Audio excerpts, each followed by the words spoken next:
Kalau kita lihat kepada Aceh saat ini, sebenarnya Aceh itu berada di titik apa di dalam sejarah dulu? Kenapa menjadi pertanyaan ini? Orang-orang curang itu bisa naik terpilih. Kenapa Mam cakap yang melawak-lawak cik kenang cik, cik ya. Kemudian yang kurempah kenang cik, cik. Bisa terpilih juga ya. Mam cakap ini bukan menuduh, bukan.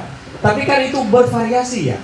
Lalu setelah terpilih siapa saja, lalu kemudian kita rame-rame untuk apa? Kita menjatuhkan mereka, menganggap mereka tidak berkompeten. Tapi mereka terpilih loh, secara sah di atas kertas. Kita rujuk ke belakang dulu sebentar.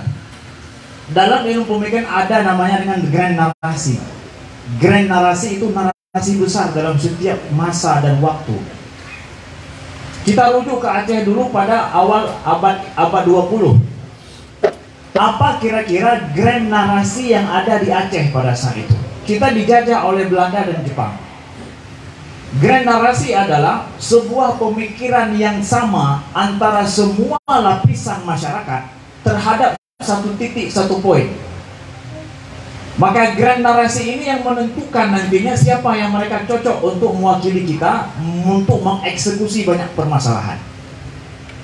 Nah, grand narasi dulu ketika di awal abad 20 apa? Kita dijajah Belanda, kita dijajah oleh Jepang. Ya. Lalu perjuangan gure-gure gupegat daya, gupegat sikula untuk menyelesaikan grand narasi kita apa? Lepas dari penjajah. Hana bahasa lain, hana lain dengku.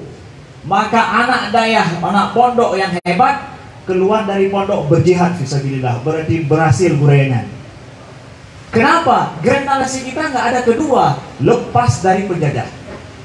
Lalu wanita di kampung Cut Mutia di sini mandumnya, ya, bekerja dengan semua kemampuan dan lapisan untuk satu narasi besar kita bersama, lepas dari penjajah. Sehingga abu-abu kita nyojaman, gubernur kita monya kalau lepas dari penjajah, tanya tenang matang pasti maju. Kita lepas dari satu grand narasi, kita sepakat dulu semua itu. Maka semua kita bekerja untuk itu. Hana masalah sekali. Setelah penjajah berhasil, grand narasi kita adalah pada saat itu Aceh dengan Indonesia. Apa hubungan kita ini? Masuk jadi negara Indonesia atau bukan? Akhirnya bagaimana? Orang si ditanya, tokoh-tokoh Aceh ya telah mengambil kesimpulan. Sudah selesai grand narasi itu. Maka tokoh-tokoh yang muncul dalam masalah Aceh masuk bergabung dengan Indonesia, kita bisa tentukan siapa tokoh-tokohnya. Kenapa? Mereka bermain menjadi pemain untuk grand narasi itu yang berubah setelah penjajahan. Semua kita sepakat. Maka rakyat Aceh sanggup membeli pesawat. Kenapa? Ini grand narasinya sama. Ya, kita siap masuk dengan Indonesia, lalu kita siap untuk berkorban, sumbang. Kenapa? Ini sepakat loh kita. Oh yuk, nggak ada yang berkhianat untuk masuk ke Indonesia, nggak ada berkhianat mungkin pada saat itu. Grand narasi mungkin ada satu dua yang nggak mau, itu grand narasi kecil. Itu kecil, narasi kecil. Narasi besarnya siap bergabung, berjuang bersama Indonesia. Maka nggak heran pesawat pertama dari Aceh, karena mereka siap. Semua sepakat, walau dengan bom mana untuk semua berjuang untuk satu narasi yang jelas. Ya. Lalu mungkin kalau kita lompat masih di abad 20, narasi kita apa? Ketika kacau karu, ya. Dengan kita lihat dengan bentuk perjuangan lain bangsa Aceh pada saat itu. Ini ada hubungan Aceh dengan Indonesia kiban katanya. Sangkahan apa ya? Lalu nggak jelas antara hubungan Aceh dengan Indonesia. Mulailah terjadi apa yang terjadi. Saya juga luntuan di kampung di ujung Lebak di Lumputu merasakan hidup tangtung kecil di dalam kondisi itu. Maka duduk di kedai kopi, dari kedai kopi sampai ke Senayan, orang mengingat yang di Senayan ngomong masalah perdamaian Aceh siapa-siapa saja pada saat itu. Jadi tentunya oleh Undang Sonan, kayaknya mana? Teringat kita, kenapa? Mereka menyuarakan apa yang dibicarakan di kedai kopi. Grand narasi kita saat itu adalah gimana perdamaian bisa terwujud dengan Indonesia. Nyombe karu dari perang-perangnya, ya. Maka masyarakat Aceh dengan segala lapisannya menginginkan siapa yang mampu memperjuangkan narasi kita bisa damai. Apa mau merdeka atau damai dengan baik? Apa yang akan terjadi ini? Terus begitu kan? Kami ingin sampaikan ini loh. Ada setiap masa ada narasinya, yang dengan narasi itu kita semua ajak sosok mantan tokoh-tokoh lapisan masyarakat, baik tengku, baik tokoh masyarakat atau orang bawah, yuk berjuang kibancara ditanya untuk narasi yang sama, nyo tanya sepakat, nyo masalah tanya orangnya. Maka yang naik ke DPR yang terpilih, so yang cukup buka abang Mata Aceh, so pasti terpilihnya. Anak bayi terpilih kira, bahkan ini suara kami. Alhamdulillah kita sudah damai. Narasi itu sudah selesai. Sekarang kita masuk pada masa narasi apa sekarang? Kita Aceh ini. Itu adalah ilmu pemikiran namanya. Grand narasi kita apa? Belum tuan yakin abu-abu, tengku-tengku, ado-ado, gure-gure, adu-adu, hanya ada dong pegah, masalah dan nyorong-nyorong itu. Persis seperti masalah perdamaian dulu. Menjamin kawere, cik aja lah, harus damai atau bagaimana, merdeka atau damai. Antara dua itu, siapa yang banyak ngomong merdeka, ya betul ingin merdeka. Siapa ingin damai aja, ya udah damai. Tapi sekarang alhamdulillah itu sudah selesai. Sekarang kita berada di narasi apa? Nah, ketidakjelasan narasi kita saat ini itulah yang menjadikan hana musawa je ke terpilih. Lalu kita kecewa dengan mereka. Kenapa? Tengok mudah terpilih hana itu apa? Ya, yang melagu bina, yang melawak bina, maaf cakap misalnya, yang macam-macam hana ada dosa tiba-tiba kan, gimana cara deh? Why? Kenapa? Karena kita tidak punya narasi yang sama. Orang Aceh Utara yang cara pegah abah meno, pakai yang akan terpilih. Orang PD, nah cara meno, orang PD lagi yang bisa watetro gede, masing-masing jaga bombro. Kenapa kita tidak punya narasi yang sama untuk saat ini? Nah, dalam hal ini, dalam sejarah disebutkan, ketika tidak ada narasi yang sama diperjuangkan oleh sebuah masyarakat, sebuah bangsa, pada saat itulah ketidakpastian politik terjadi. Kalau ini lama terjadi, mutamah menodanya. Itu. Siapa saja mau kita naikkan, Bupati Aceh Utara, Bupati PD kan, ya. Sosok yang terbaik mana pah lego. Yang mereka juga tidak tahu perlelo pula ilai kurun. Yang nak banjir di lo tu pun dia nyaman dong ya nak. Contoh misalkan, yang lain saya buat apa?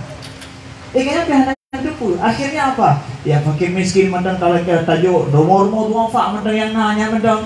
Lalu jadilah label untuk naik kampanye ya rumah duafa mendang, ya mendang. Yang lain lebih daripadanya, masalah kita bukan rumah duafa aja. Ya, ini kami sampaikan itu loh. Grand narasi harus kita sampaikan. Kita belum ada kejelasan Aceh hari ini generasinya apa. Baik Ustaz, kalau begitu kita kalau lama tidak jelasnya generasi kita orang Aceh, kita akan turun ke bawah. Nah sekarang Kibancara menyelamatkan Tanyo Acehnya daripada tercipta sebuah generasi itu. Bagaimana menciptakan generasi ini dalam sejarah ilmu pemikiran? Menyanyo tercipta baru ke drone cocok buhana. Uri debu jo han cocok debu ron. Han cocok debu ron. Han cocok debu ron. Yang nyo cocok, yang di hana cocok. Kenapa? Sudah jelas generasinya. Maaf, lon tuan dunia benar hanya sekedar situ saja. Bagaimana generasi tercipta? Sebuah perubahan besar. Ini kan membuat perubahan berarti. Ada generasi baru buat perubahan baru. Itu kembali kepada bagaimana Rasulullah dulu berjuang, kita lihat dalam ilmu pemikiran, dalam skema ilmu pemikiran.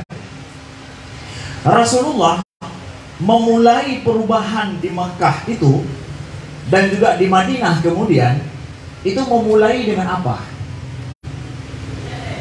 Bahasa orang sosialis mengatakan dengan sebuah ideologi. Sebuah ideologi. Sebuah ide. Nabi Muhammad SAW memulai dengan sebuah ide dengan dalam tanda kutip ya, pemikiran, ide. Tapi ide ini dari Allah. Sumbernya dari Allah, bukan dari beliau. Beliau mendakwakan agama Islam itu adalah sebuah ide baru bagi sebuah masyarakat di masa itu, tapi sumber ide itu dari Allah. Itulah dinamakan dengan agama. Beliau mulai dengan sebuah ide. Siapa yang menyambut ide beliau? Dalam ilmu pemikiran, semua ide baru ditolak di mana saja. Walaupun itu dari Allah sekalipun, itu ditolak. Makanya nabi-nabi semua mendapatkan tantangan besar dari kaumnya. Kenapa? Mau buat hal yang baru. Walaupun dari Allah loh. Ini harus kita catat. Hai, dari Allah itu itulah asik. Iya. Perubahan sebuah bangsa seperti itu. Lalu kemudian Rasulullah kita lihat berhasil membawa perubahan ini dengan sunnatullah. Gimana cara? Beliau mendekati Darun Nadwah di Mekah itu. Darun Nadwah itu adalah kumpulan daripada pembesar-pembesar dan tokoh-tokoh penguasa-penguasa Mesir. Beliau mendekati itu. Itu yang beliau hiwar selalu. Makanya Abu Jahal, Abu Lahab banyak ceritanya. Kenapa? Banyak cerita Abu Jahal, Abu Lahab. Itu adalah orang-orang anggota Darun Nadwah yang punya, ibaratkan parlemen Quraisy, yang mereka punya kuasa untuk itu. Beliau dekati itu dengan ide-ide beliau, dengan ajaran Islam, dengan akidah. Ternyata nggak mempan. Nggak mempan. Lalu kemudian ide Nabi disokong oleh siapa? Nabi untuk membawa ide baru ini disokong oleh konglomerat. Enggak dengan ia babah putih Nabi, Hana. Tapi dengan apa? Ada konglomeratnya. Siapa? Istri beliau langsung, Khadijah. Ya. Ada Abdurrahman bin Auf, ada Abu Bakar, ada Utsman. Itu semua orang-orang pertama masuk Islam. Itu konglomerat semua itu. Itu penyokong ide Nabi, penyokong agama. Maaf ya, idenya maksudnya adalah agama maksudnya. Ya. Tapi kita bahasan ilmu pemikiran sebuah ide. Tapi ide dari Allah, itulah agama yang benar. Disokong. Nah, pada saat sudah disokong, kita lihat langsung dituju kepada pakar, pada penguasa dan tokoh. Itu langsung Nabi pergi ke tempat itu, lalu disokong terus oleh konglomerat yang baik. Itu sudah betul cara Nabi.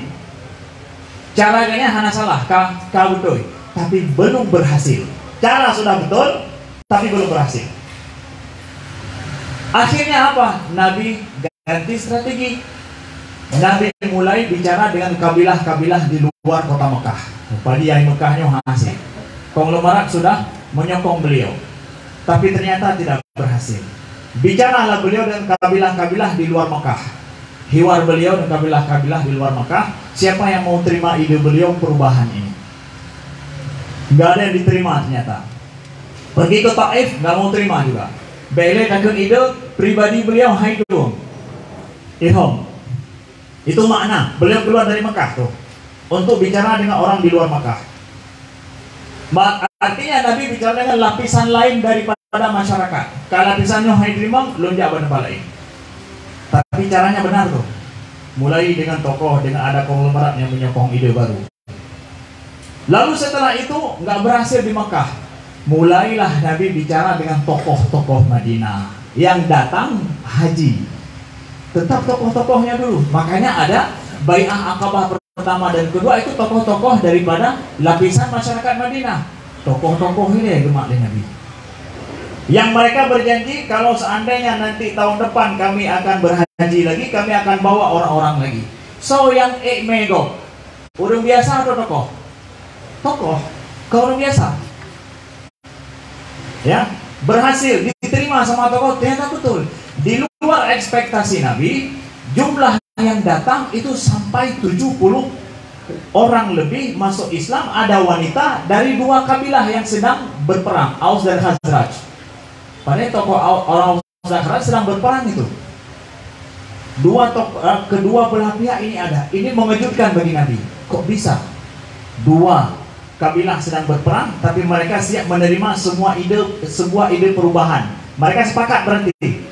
Mereka sepakat terhadap satu ide perubahan.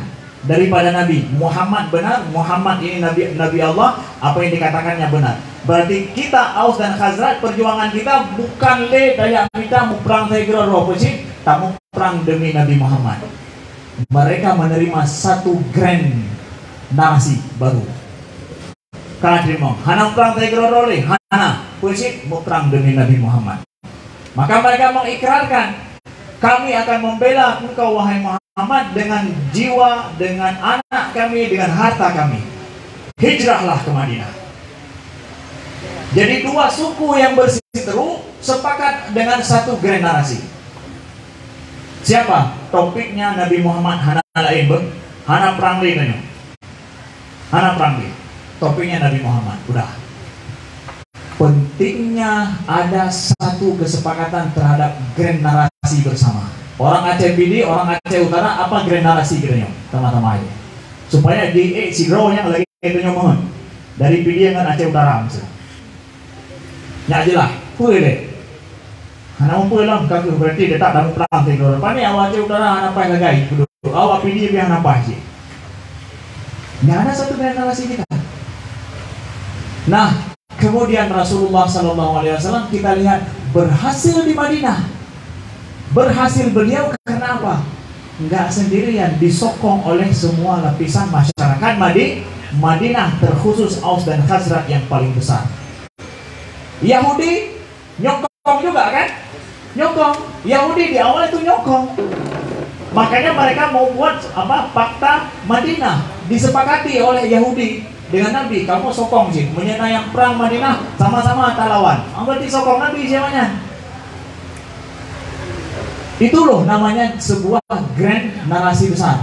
Kapan itu terwujud? Negara akan yang hana je kena, pelong yang kena.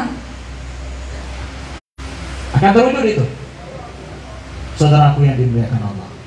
Nah, inilah yang kami sampaikan.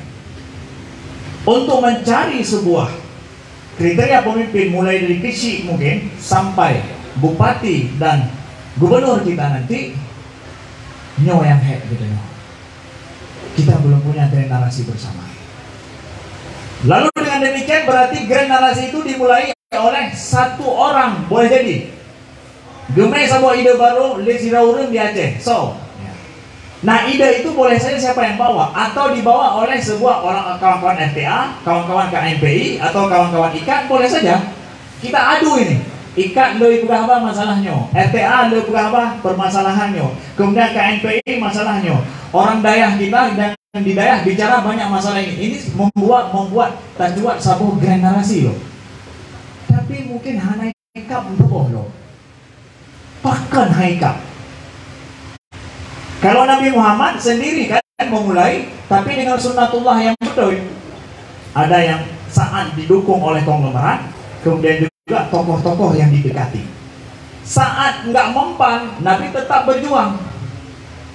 Maaf cakap hari ini, kitanya udah buka acara 3 lagi nyo, mungkin lihatnya tatuk arah jaro lagi kawi kah selesai urusan. Yang pingan-pingannya begini mendung, mutanya kah selesai. Nah acara rayu acara. Lihatnya benar juga untuk acara kelanjutan dari acara yang sudah apa?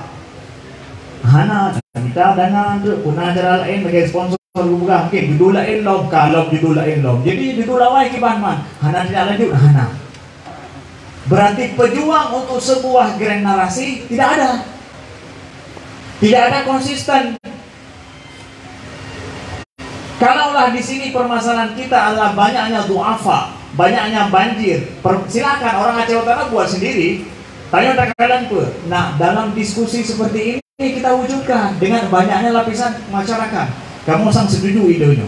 Masalah kita di Aceh Utara adalah saduade. Nyuke adalah politik kita, perjuangan terhadap 2-3 macam hal yang kita harus kita perjuangkan. Orang konglomerat yang napeng siap berbantu idenya. Kemudian orang-orang soleh tentu abu-abu gedanya disuarakan dalam majelis taklim atanya cik ya. Sampai akhirnya YouTube begalan atanya cik lagu ya. Bak kira kopi hotel dawa atanya cik. Kabareh kan.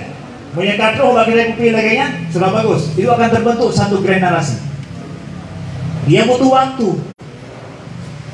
Butuh waktu. Dan konsistensi daripada orang yang memperjuangkan itu.